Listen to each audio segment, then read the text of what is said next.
আসসালামু আলাইকুম। আমন্ত্রণ জানাচ্ছি জাগো ফুটবলে। আপনাদের সাথে আছি আমি মমতাজ শাহিন রূপা। শুরুতেই জানিয়ে দিব আপডেটগুলো। কিংস কাপ, রোনালদোর আল নাসেরকে হারিয়ে ডাবল সেঞ্চুরি আল হিলালের। যে কারণে কোপার আগেই উরুগুয়ে অধ্যায়ের ইতি টানলেন কাভানি। কবে রিয়ালে যাবেন এমবাপ্পে, জানা গেল দিনক্ষণ। রিয়াল মাদ্রিদের সঙ্গে মহারণের আগে ইসরায়েলে অস্ত্র সরবরাহকারীর সঙ্গে চুক্তি ডর্টমুন্ডের। শুনছিলেন শিরোনাম, এবারে বিস্তারিত। সৌদি প্রো লিগের শিরোপা আগেই জিতে নিয়েছে আল হিলাল। তাদের নিকটতম প্রতিদ্বন্দ্বী আল নাসের লিগ শেষ করেছে দ্বিতীয় স্থানে থেকে, অর্থাৎ বলা যায় আল হিলালের সঙ্গে লিগে পেরে উঠতে পারেনি আল নাসের। লিগ শিরোপা হারিয়ে আল নাসের স্বপ্ন দেখছিল কিংস কাপ নিয়ে। এই টুর্নামেন্টের ফাইনালে সেই আল হিলালকে প্রতিপক্ষ হিসেবে পেল আল নাসের। এবারও আল হিলালের সঙ্গে পারল না ক্রিস্টিয়ানো রোনালদোর আল নাসের। ম্যাচ জুড়ে হাড্ডাহাড্ডি লড়াই করে টিকে থাকলেও টাই ব্রেকার ভাগ্য সহায় হয়নি রোনালদোদের। মূল সময়ে খেলার ফলাফল ছিল 1-1 সমতায়। এরপর পেনাল্টি শুট আউটে আল নাসেরকে 5-4 ব্যবধানে হারিয়ে ঘরোয়ায় ডাবল শিরোপা জিতে নিয়েছে আল হিলাল। চলতি মৌসুমে আল নাসেরকে কোনো শিরোপাই এনে দিতে পারেনি পর্তুগিজ তারকা। এশিয়ান চ্যাম্পিয়ন্স লিগের কোয়ার্টার ফাইনালে আরব আমিরাতের ক্লাব আল আইনের কাছে হেরে বাদ পড়েছিল আল নাসের। এরপর ঘরোয়া দুটি শিরোপাই খুইয়েছে, যে কারণে গতকালের শুক্রবারের ফাইনাল হেরে কান্নায় ভেঙে পড়েন রোনালদো। জেদ্দার কিং আব্দুল্লাহ স্পোর্টস সিটিতে ম্যাচের শুরুর দিকে 7 মিনিটে লিড নেয় আল হিলাল। গোল করেন আলেকজান্ডার মিত্রোভিচ। এবার আল নাসেরের সমতায় ফেরার প্রাণপণ লড়াই এই পর্যন্ত ভালোই চলছিল, কিন্তু 56 মিনিটে ডেভিড ওসাপিনা লাল কার্ড দেখলে 10 জনের দলে পরিণত হয় আল নাসের। এক প্লেয়ার কম নিয়ে খেললেও লক্ষ্য থেকে সরে যায়নি আল নাসের। শেষ পর্যন্ত লড়াই করাও শিরোপা জয়ের তীব্র আকাঙ্ক্ষা তাদের। অবশেষে সেই স্বপ্নের গোলটিও পেয়ে গেল আল নাসের। 88 মিনিটে আল হিলালের জাল কাপান আইমান ইয়াহিয়া। এতে 1-1 সমতায় ফেরে আল নাসের। আল নাসেরের সমতায় ফেরার আগে অবশ্য 10 জনের দলে পরিণত হয়েছে আল হিলাল। 87 মিনিটে লাল কার্ড দেখেছিলেন আল বুহাইলি। 90 মিনিটে আরো একটি লাল কার্ড দেখে আল হিলাল। এবার কালিদো কাউলি বেলি মাঠ ছাড়লে 9 জনের রূপ নেয় তারা। তবে আল হিলাল 9 জনের দলে পরিণত হলেও কোনো সুবিধা আদায় করতে পারেনি আল নাসের।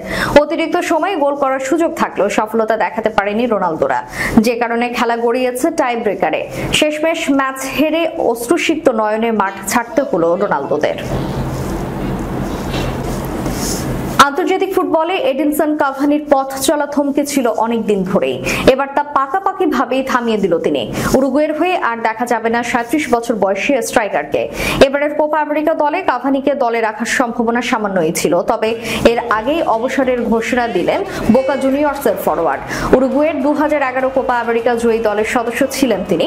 সেই 2008 সালের ফেব্রুয়ারিতে উরুগুয়ের জার্সিতে প্রথমবার মাঠে নামেন তিনি।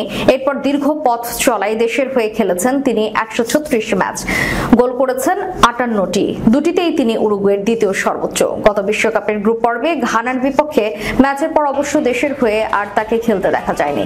গত বছর তার ফেরার সম্ভাবনা নিয়ে আলোচনা হলেও চোটের কারণে তা হয়ে ওঠেনি। শেষ পর্যন্ত তার ফেরা আর হচ্ছিল না। সামাজিক মাধ্যমে কাভানির বিদায়ের ঘোষণায় মিশে থাকলো প্রবল আবেগ ও স্মৃতিকাতরতা। তিনি জানান, নিঃসন্দেহে মহামূল্য অনেকগুলো বছর কাটিয়েছি, হাজারো কথা বলার আছে, স্মৃতিচারণ করার আছে। তবে আজকের দিনটিতে আমি স্টেফ ক্যারিয়ারের নতুন অধ্যায়ে নিজেকে উৎসর্গ করতে চাই এবং যেখানে আমার থাকতে হবে সেখানে সবটুকু উজাড় করে দিতে চাই। আজকে আমি সরে দাঁড়ানোর সিদ্ধান্ত নিয়েছি, তবে হৃদয়ের গভীরে লালন করে সবসময় অনুসরণ করে যাব এই সুন্দর এই জার্সি গায়ে চাপিয়ে মাঠে নামার দিনগুলোতে যেভাবে করেছে ঠিক সেভাবে। ক্লাব ফুটবলে কাভানি খেলেছেন Palermo, Napoli, PSG, Manchester United এবং ভ্যালেন্সিয়ায়। সেরা সময় কেটেছে তার পিএসজিতে। প্যারিসের ক্লাবটির হয়ে নিজে জিতেছে 6টি ফরাসি লিগ ও 5টি ফরাসি কাপ সহ মোট 21টি ট্রফি। পিএসজিতে 7 বছর কাটিয়ে 2020 সালে পাড়ি জমান ম্যানচেস্টার ইউনাইটেডে। সেখান থেকে 2022 সালে ভ্যালেন্সিয়ায় গিয়ে গত বছর ইউরোপিয়ান ফুটবলের পাঠ চুকিয়ে নাম লেখান আর্জেন্টাইন ক্লাব বোকা জুনিয়র্সে। গত বুধবারই কোপা সুদামেনিকার দলে 4-0 গোলের জয়ে দ্বিতীয় গোলটি করেছেন তিনি। জার্মানি ছেড়েছেন, এরপর কিলিয়ান এমবাপ্পে যোগ দেবেন স্প্যানিশ লা লিগার ক্লাব রিয়াল মাদ্রিদে। এই দুইটি বিষয় প্রায় সবারই জানা। কবে নতুন ক্লাবে যোগ দেবেন ফরাসি বিশ্বকাপ জয়ী তারকা, সেটি নিয়েই ছিল ফুটবল ভক্তদের কৌতূহল। অবশেষে স্প্যানিশ সংবাদ মাধ্যম মার্কা ফুটবল ভক্তদের সেই কৌতূহল মিটিয়েছেন। সংবাদ মাধ্যমটি জানিয়েছে আগামী সপ্তাহে স্পেনের মাটিতে পা রাখবেন এমবাপ্পে। এক্ষেত্রে দিনক্ষণও জানিয়ে দিয়েছে তারা। প্রতিবেদনে মার্কা বলেছে আগামী 6 জুন বৃহস্পতিবার চুক্তিপত্র উন্মোচন করবেন এমবাপ্পে। সেদিন মাদ্রিদের সংবাদ সম্মেলন করে সবকিছু জানাবেন এমবাপ্পে। এতদিন রিয়ালের সঙ্গে তার চুক্তির কথা শোনা গেলেও আনুষ্ঠানিকভাবে কোনো কিছুই জানাননি তিনি। এমবাপ্পে যে দ্রুতই নতুন ক্লাবে যোগ দিচ্ছেন সে বিষয়ে অবশ্য আগে ইঙ্গিত দিয়েছেন তিনি। সিএনএন স্পোর্টস এর সঙ্গে এক সাক্ষাৎকারে এই তারকা ফরওয়ার্ড বলেন, এটা দারুণ এক অভিজ্ঞতা হবে। নতুন ক্লাবে যোগ দিতে আমার তর সইছে না। আমি আমার দেশ ছেড়েছি প্রথমবারের মতো। 2017 সাল থেকেই এমবাপ্পেকে দলে ফেরানোর চেষ্টা করছিল রিয়াল।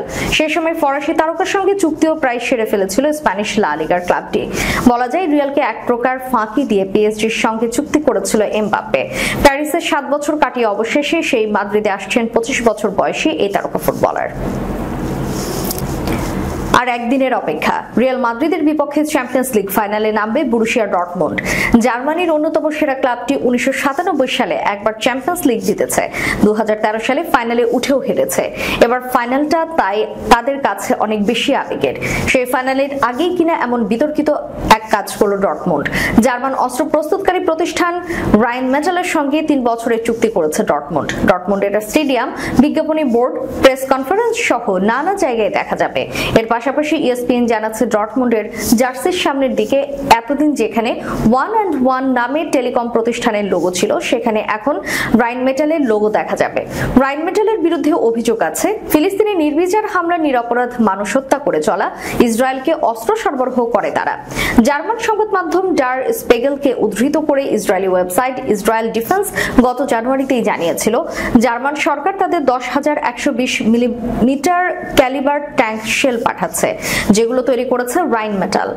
এমন এক প্রতিষ্ঠানের সঙ্গে ডর্টমুন্ডের চুক্তি স্বাভাবিকভাবেই খেলাধুলার জগতে বিতর্ক তৈরি করেছে। ডর্টমুন্ডের প্রধান নির্বাহী হান্স জোয়াকিম ওয়াশকে বিবৃতিতে চুক্তির ব্যাখ্যা দিয়েছে এভাবে, নিরাপত্তা ও রক্ষণ এই সময়ের গণতন্ত্রের একটি ভিত। সে কারণে এই ভিতগুলোকে কিভাবে সংরক্ষণ করা যায় সেদিকে লক্ষ্য রেখে এটাকেই ঠিক সিদ্ধান্ত বলে আমার মনে হচ্ছে। বিশেষ করে আজকের দিনে যখন প্রতিদিনই আমরা দেখতে পাই কেন ইউরোপের স্বাধীনতা রক্ষা করা জরুরি হয়ে পড়েছে। জার্মানির বাণিজ্য মন্ত্রী রবার্ট হাবেক বলেছেন রাইনমেটালের সঙ্গে ডর্টমুন্ডের এমন চুক্তি একটু অস্বাভাবিক এবং এটাই বোঝায় আমরা কোথায় দাঁড়িয়ে আছি। দর্শক, শেষ করার পূর্বে সংবাদ শিরোনামগুলো জানিয়ে দিব আরো একবার। কিংস কাপ, রোনালদোর আল নাসেরকে হারিয়ে ডাবল সেঞ্চুরি আল হিলালের। যে কারণে কোপার আগে উরুগুয়ে অধ্যায়ের ইতি টানলেন কাভানি। কবে রিয়ালে যাবেন এমবাপ্পে, জানা গেল দিনক্ষণ। রিয়াল মাদ্রিদের সঙ্গে মহারণের আগে ইসরায়েলে অস্ত্র সরবরাহকারীর সঙ্গে চুক্তি ডর্টমুন্ডের। এতক্ষণ আমাদের সাথে থাকার জন্য ধন্যবাদ। আল্লাহ হাফেজ।